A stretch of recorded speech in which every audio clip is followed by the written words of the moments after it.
पहला क्वेश्चन है, if I were God I would have made the world peaceful. जब भी हम किसी बात की कल्पना करते हैं ना, क्या बोलेंगे, कल्पना करते हैं या किस चीज को इमेजिन करते हैं, सोचकर बोलते हैं, जो चीज है नहीं उसको मानकर बोलते हैं।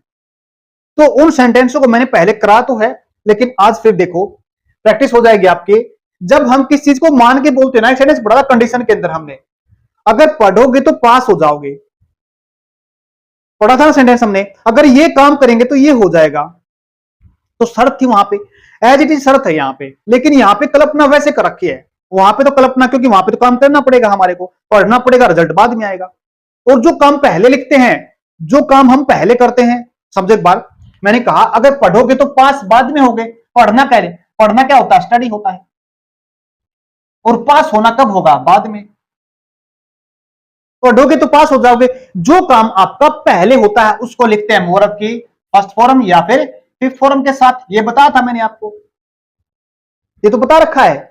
और जो बाद वाला काम है आपका, क्या बोलेंगे, जो बाद वाला काम है उसको कहां पे लिखते हैं हम, उसको लिखते हैं सेल के साथ या फिर विल के साथ। ये बता रखा हमने। लेकिन एक बात और बताता हूं मैम, ये प्रेजेंट टाइम को दिखाता है और ये फ्यूचर टाइम को दिखाता है। यानी मैं पढ़ूंगा, पढ़ूंगा किसमें, प्रेजेंट टाइम के अंदर, पास कब होऊंगा, बाद में, यानी फ्यूचर टाइम के अंदर। दोनों चीज है। मैंने बताया पहला काम यहां पे और दूसरा काम जो बाद वाला वो सेल के साथ लेके जाएगा। लेकिन अगर मैं इसको ऐसे बोलूं, भाई पढ़ता तो पास हो जाता तू, अगर पढ़ लेता तो पास हो जाता, लेकिन पढ़ा नहीं ना। अगर ये पास्ट में दिखा रखा है, यहाँ पे वर्ब की सेकंड फॉर्म दिखा रखा है, क्या बोला मैंने, वर्ब की सेकंड फॉर्म दिखा रखी है, तो इसको भी क्या कर देंगे हम, सेल विल को पास्ट में बना देंगे। यहाँ पे क्या बन जाएगा, वुड बन जाएगा। पास्ट में वुड बन जाएगा, वुड के साथ वर्ब की फर्स्ट फॉर्म लग जाएगी, बस। तीसरा टाइप आज हम करते हैं यहाँ पे। इसी के अंदर मैं एक दो टाइप बताता हूं, बड़े ध्यान से देख लेना, पेपर के अंदर रह ना जाए, हर क्वेश्चन करवा दूंगा मैं आपको। देखो, if I were God I would have made the world peaceful. अब देखो, कोई जब सोच के बोलते हैं ना, इमेजिन करके बोलते हैं, उसको किसके साथ लिखते हैं, केवल और केवल हम किसमें, वर्ग के साथ लिखते हैं, कल्पना करते हैं। बताया ना मैंने अभी अभी, पूरी कल्पना करते हैं हम, है तो नहीं, कोई चीज है तो नहीं, लेकिन हम मानते काश ऐसा होता, अरे काश मैं एक टीचर होता, काश मैं अध्यापक होता, काश मैं डॉक्टर होता, फ्री इलाज करता लोगों के, काश मेरे पास पैसा होता तो मैं गरीबों को ऐसे बांट देता। है नहीं ना, तो उसको कहां लिखते हैं, हम वर्क के साथ लिखते हैं, इफ आई वर। एक चीज और बताई थी मैंने, बड़े ध्यान से देखना, ये इंसान जो ये पर्सन और ये पर्सन हमेशा जब यहाँ पे बी की फॉर्म लिखी जाती है, वर्ग लिखा जाता है ना, तो ये हमेशा सेम रहेंगे, क्योंकि ये इंसान अपने आप को यहां पे रख के देखता है। ये आपका कौन सा केस रहता है, सब्जेक्टिव केस रहता है। क्या बोलेंगे इसको, इसको बोलेंगे सब्जेक्टिव केस। कारक होता है, कर्ता कारक। और ये जब अपने आप को यहां पे रखता तो एज इट इज रखेगा, कहीं सोचो वर्ब के बाद तो आपका ऑब्जेक्टिव केस आता, बिल्कुल नहीं, क्योंकि ये इंसान आपको यहां पे मान रहा है, अपने आप को ये इंसान यहां पे मानता है। बताई थी मैंने पहले क्लास के अंदर। चलो आगे देखते हैं, यहां तक सेंटेंस आपका ठीक है। आई वुड, ये किसमें है, पास्ट फॉर्म के अंदर है, किसमें है, सेकंड फॉर्म, मतलब है ये पास्ट में है। तो आगे भी क्या लिखना पड़ेगा हमारे को, अभी भी बताया मैंने, पास्ट में लिखना पड़ेगा। पास्ट क्या है अपने पास, वुड है, बिल्कुल विल से पास्ट फॉर्म बनती है। लेकिन इसने क्या कर दिया, इसको पास्ट परफेक्ट के अंदर लिख दिया, मतलब है सॉरी, हैव के साथ लिख दिया। हैव के साथ नहीं लिखना हमारे को, सिंपल लिख देना बस। किसके साथ है, इसको हैव को निकाल दो, जरूरत ही नहीं हमारे को, मेड को निकाल दो। कैसे बनेगा फिर, हमारे को वर्ब की फर्स्ट फॉर्म लगा दो, मॉडल वर्ब के साथ फर्स्ट फॉर्म क्या बनेगी, मेक बन जाएगी अपने पास। तो क्या बोलेंगे, I would make the world peaceful.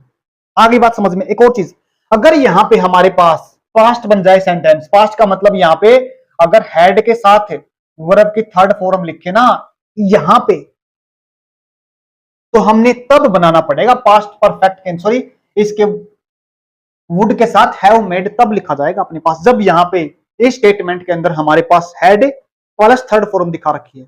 लिख लेना इस बात को, एक क्वेश्चन में बाद में प्रैक्टिस में ले दूंगा आपके लिए।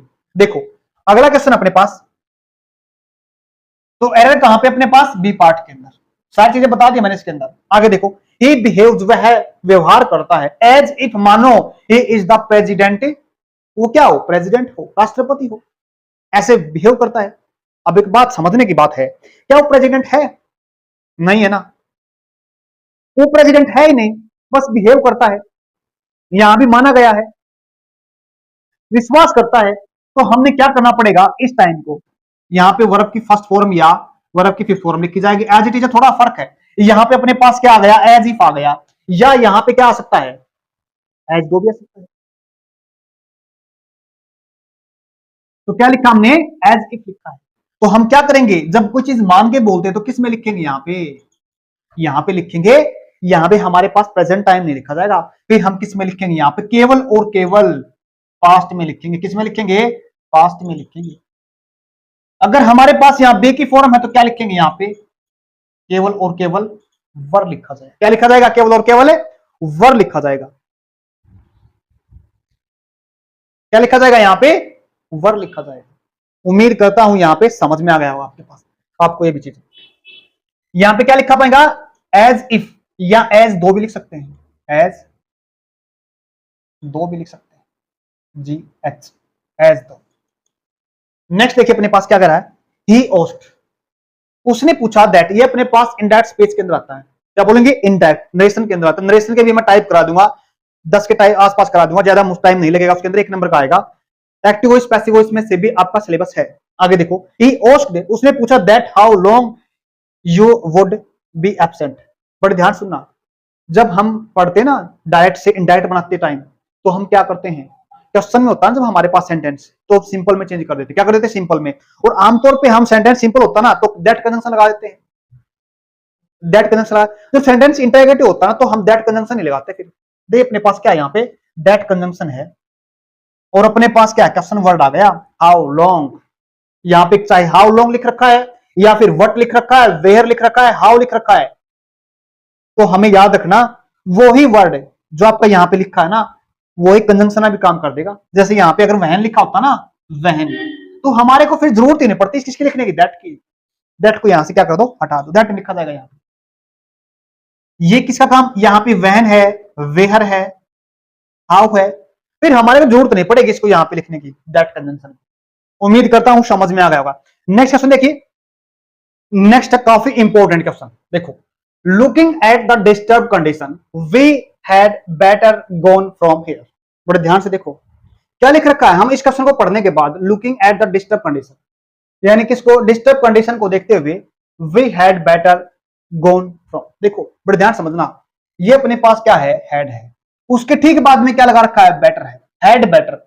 जब हम किसी चॉइस की बात करते हैं ना, क्या बोलते हैं, किसी चॉइस की बात करते हैं ना, अब चॉइस क्या है, यहाँ पे डिस्टर्ब कंडीशन को देखते हुए हमें क्या करना पड़ा, वहां से जाना पड़ा। यानी दो कंडीशन थी, एक तो डिस्टर्ब कंडीशन थी और एक वहां पे जाने कंडीशन थी। तो हमने डिस्टर्ब कंडीशन को देखते हुए कुछ नहीं कहा, लेकिन हमने वहां से जाना बेहतर समझा। तो एक तरह के अपने पास क्या है, ये हैड बेटर मॉडल वर्ब है, और मॉडल वर्ब अपने बाद वर्ब की थर्ड फॉर्म नहीं लेती। गो से यहाँ पे गोन बना रखा है, जो क्या हो गई, गलत हो गई। तो क्या बनेगा, यहाँ पे अपने पास गो बनेगा, वर्ब की फर्स्ट फॉर्म लिखी जाएगी। उम्मीद करता हूं ये समझ में आ गया। देखो जैसे अपने पास हैड बेटर है ना, ऐसे ही अपने पास रेदर देन होता है। क्या बोलेंगे, रेदर देन, रेदर देन। इसके बाद भी हम कौन सी फॉर्म लिखते हैं, वर्ब की फर्स्ट फॉर्म लिखते हैं। ऐसे ही वुड रेदर है अपने पास, वुड रेदर, और अपने पास डिडंट आता है ना, क्या बोलते हैं हमें, नीड नॉट, डिड नॉट, उस नीड नॉट बोलते हैं। और एक अपने पास होता है डेयर नॉट, मॉडल वर्ब के अंदर पढ़ते हैं उनको। उसके बाद वर्ब की फर्स्ट फॉर्म लिखी जाती है, क्या बोलेंगे, वर्ब की फर्स्ट फॉर्म लिखी जाती है। लिख देता हूं उनको भी, डेयर नॉट या फिर नीड नॉट। ये अपने पास मॉडल वर्ब लेते हैं तो वर्ब की फर्स्ट फॉर्म लेंगे। उम्मीद करता हूं समझ में आ गया होगा ये बात। आगे देख, बहुत ज्यादा इंपॉर्टेंट क्वेश्चन है ये भी। व्हेन आई वाज यंग, जब मैं युवा होता था, युवा था, I was used to play 4 hours at a stretch. Question देखो बड़े ध्यान से, क्या करा क्वेश्चन के अंदर, आई वॉज यूज टू, हमने मॉडल वर्ब पढ़ी ना, यूज टू, जो काम हम किया करते थे। क्या बोलेंगे, जो काम हम किया करते थे। लेकिन यहां पे क्या करा हमने, आई के साथ हमने यूज टू, या अगर मॉडल वर्ब है तो अपने पास आने वाली वर्ब है, वर्ब की फर्स्ट फॉर्म ले रखी है। बिल्कुल ठीक बात है। अगर यहाँ पे वर्ब की फर्स्ट फॉर्म है, ठीक है सेंटेंस, लेकिन कब ठीक होगा, यहाँ पे इससे पहले बी की फॉर्म लगा रखी है। किसकी फॉर्म, बी की फॉर्म। अब ये बी की फॉर्म का मतलब क्या होता है, बार बार बी की फॉर्म। बी की फॉर्म का मतलब होता है प्रेजेंट के टाइम इजमआर लिखते हैं उसको, पास्ट में वोज वर्ब लिखा जाता है, इसको बोलते हैं बी की फॉर्म। ये अपने पास किसकी फॉर्म है, बी की फॉर्म। अगर ये अपने पास बी की फॉर्म है ना सेंटेंस के अंदर पहले से गिवन, तो हमें क्या करना पड़ेगा, फिर ये अपने पास मॉडल वर्ब नहीं बनेगी, फिर ये एक एडजेक्टिव बनेगी। एडजेक्टिव बनते ही इसके ठीक बाद में तो हमें प्ले नहीं, यहां पे प्लेइंग लिखना पड़ेगा। क्या लिखना पड़ेगा, प्लेइंग लिखना पड़ेगा। समझ में आ गया ना। जैसे अपने पास यहां पे देखो, इसका मतलब फिर आगे हो जाता है किसी का, जो मतलब यहां पे यूज टू का, ऐसे ही अपने पास आता है एक वर्ड, याद रखना, अकस्टम्ड टू। क्या बोला मैंने, अकस्टम्ड टू। एक वर्ड आता है हैबिचुएटेड टू, एक वर्ड आता है अपने पास एडिक्टेड टू, सभी के साथ टू लगता है, टू के बाद आईएनजी लेनी पड़ेगी। एक आता है डिवोटेड टू, एक वर्ड आता है इज एम आर के साथ वर्ब की फर्स्ट फॉर्म पे टू लगा देते हैं, इज एम आर टू लिखते हैं। एक वर्ड आता है विद वेव टू, क्या बोलेंगे, विद वेव टू। एक आता है डेडिकेटेड टू। इन सभी वर्डों को याद रख लेना। इनके बाद अगर वर्ब कौन सी फॉर्म लिखेंगे, हमें वर्ब की फर्स्ट फॉर्म के साथ आईएनजी लिखा जाएगा। मैंने सारे के सारे वर्ड बता दिए हैं आपको, उम्मीद करता हूं समझ में आ गया होगा। आज का हम नेक्स्ट क्वेश्चन करते हैं। नेक्स्ट क्वेश्चन अपने पास बड़े ध्यान समझना, बहुत ज्यादा इंपॉर्टेंट है। With his hilarious jokes he made everyone to laugh. देखो बड़े ध्यान समझो, यहां पे अपने पास क्या है, ये अपने पास टू के साथ वर्ब लिखी हमने, उसके बाद अपने पास एक वर्ड आया यहां पे मेड। क्या आया है, मेड। इसी जैसा शब्द अपने पास एक हेल्प, क्या बोलेंगे, हेल्प। एक हेल्प है, एक मेड है, और एक अपने पास लेट है। क्या बोला मैंने, लेट है। और एक अपने पास वर्ड है बिड। हेल्प का मतलब सहायता करना होता है, मेक का मतलब बनाना, मेक किसी को बनाना भी होता है, कोई चीज बनाना भी होता है।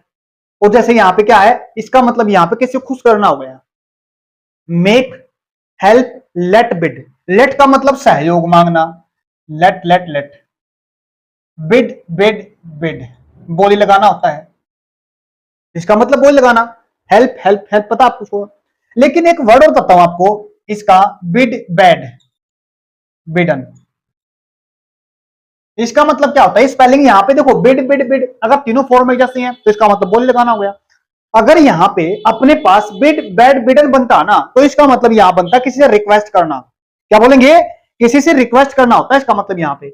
अब यहां मैं समझाना क्या चाहता हूं, यहां पे समझने का मतलब, अपने पास अगर ये तीन वर्ब है ना, चार वर्ब, एक दो तीन और चार, सेंटेंस अगर एक्टिव के अंदर है, अपने पास किसमें है, एक्टिव के अंदर है, तो इनके साथ हमारे को केवल और केवल वर्ब की फर्स्ट फॉर्म लिखनी होती है। क्या लिखनी होती है, वर्ब की फर्स्ट फॉर्म, जिसको हम बेर इन्फिनेटिव कहते हैं। तो क्या लिखा है यहाँ पे, यहाँ पे तो इन्फिनेटिव टू के साथ लिखा है इसने, तो क्या हो गया, गलत हो गया। इस टू को हटा दो यहां से, सिर्फ और सिर्फ लाभ लिखना हमारे। उम्मीद करता हूं समझ में आ गया। आगे देखो, being a nice Sunday sunny day we decided to go on a picnic. Sentence पढ़ा, देखो ये कई बार सेंटेंस आएगा अपने सामने। Being a nice time, nice day, जब हम यहाँ पे डे को दिखाते हैं, टाइम को दिखाते हैं, तो हमें क्या करना पड़ता है, यहाँ पे ये बी की फॉर्म तो लिखिए अपने पास। क्या लिखिए, बी की फॉर्म तो लिखिए अपने पास। जब बी की फॉर्म लिखी है, वर्ब लिखी है अपने पास, तो इसके लिए एक सब्जेक्ट का होना जरूरी है ना। तो सब्जेक्ट क्या बनाएंगे, जब हम टाइम की बात करते हैं, जब हम डे की बात करते हैं, वेदर की बात करते हैं, तो हम अपने पास एक सब्जेक्ट लगा देते हैं, इट। क्या लगाते हैं, इट लगा देते हैं। ये it being a nice sunny day बनेगा अपने पास। एरर कहां पे, ए पार्ट के अंदर। नेक्स्ट देखो अपने पास क्या है, please excuse me coming late. बड़े ध्यान से देखो सेंटेंस को, ये जो कमिंग है ना, क्या बोलेंगे, कमिंग कौन सी फॉर्म, वर्ब की फोर्थ फॉर्म है ना। अगर फोर्थ फॉर्म है तो मेरे को माफ कीजिएगा, किसके कारण कहेगा, मी कमिंग, मी थोड़ा ना बनेगा यहाँ पे, तो क्या बनेगा, यहाँ पे बनेगा माए। कौन सा केस लिखना पड़ेगा हमें, यहाँ पे ऑब्जेक्टिव केस है ये तो अपने पास, तो क्या लिखना पड़ेगा, पॉजेसिव केस लिखना पड़ेगा हमारे को। पॉजेसिव केस क्या बनेगा, आई से बनता है, आए माए मी, तो मी तो ऑब्जेक्टिव केस है, ये तो नहीं लिखा जाएगा, तो क्या बनेगा, यहाँ पे माई लिखा जाएगा, माई कमिंग लेट लिखा जाएगा। सिक्स तब बनेगा आपके पास। उम्मीद करता हूं समझ में आया। यहाँ पे एरर कहां पे, बी पार्ट के अंदर है। उम्मीद करता हूं यहां तक समझ में आ गया होगा। नेक्स्ट क्वेश्चन करते हैं आज का, लास्ट क्वेश्चन अपने पास। देखो आज मैंने क्वेश्चन करवा दिया आपको, तीन टाइप कराए हैं उसके, कंडीशन सेंटेंस के। ये आपने जवाब देना है कमेंट बॉक्स के अंदर। नेक्स्ट देखिए, he enter the room from the window. अपने पास क्या है, उसने एंटर किया कहां पे, रूम के अंदर एंटर किया उसने। कहां से किया, विंडो से एंटर किया। विंडो मान लेते हैं कोई भी है, विंडो हो गई अपने पास, है ना। रूम के अंदर उसने क्या किया, एंटर करता हुआ। लेकिन हमें क्या पता ये फ्रॉम से थोड़ा होता, किसी क्या बोलेंगे फ्रॉम, एक विंडो है ना, क्या बोलेंगे खिड़की है, खिड़की से तो क्या बोलेंगे एक साइड से दूसरी साइड निकलेगा ना। जब हम एक साइड से दूसरी साइड निकलते हैं ना, क्या बोलेंगे एक साइड से दूसरी साइड, तो हम यहां पे फ्रॉम नहीं लगाते, क्या बोलेंगे फ्रॉम नहीं लगाते, तो यहां पे क्या लगाते थ्रो, क्या बोलेंगे थ्रो, थ्रो। तो क्या बोलेंगे he enter the room through the window. उम्मीद करता हूं समझ में आ गया। अगर क्लास अच्छी लगी लाइक शेयर सब्सक्राइब भी कर दिया करो। धन्यवाद।